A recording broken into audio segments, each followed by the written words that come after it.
আর উনি পরম নির্দেশক্রমে এটা বাতিল করা হয়েছে, তো এই ব্যাপারটা যদি আপনি বলতেন। সুনামগঞ্জের জুবলি হাই স্কুল খুব ঐতিহ্যবাহী সুনামধন্য একটা স্কুল।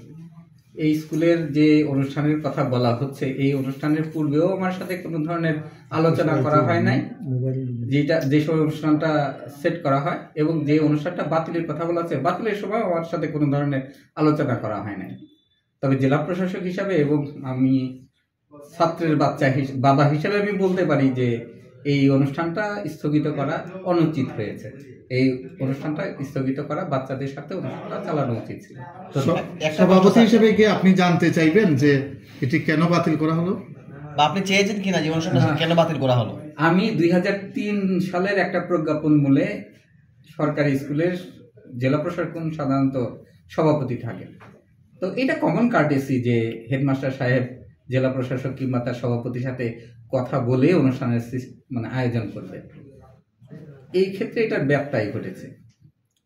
ভবিষ্যতে আমি অনুরোধ করবো ওনারা যেন যদি মনে করেন যে সভাপতির সাথে কথা বলার দরকার, কথা বলে নেন, আর যদি মনে করেন দরকার নেই তাহলে পরে ওইভাবে চলবেন এবং সরকারের কাছে অনুরোধ করবেন যেন জেলা প্রশাসকগণ স্কুলের সভাপতি পদে না থাকে।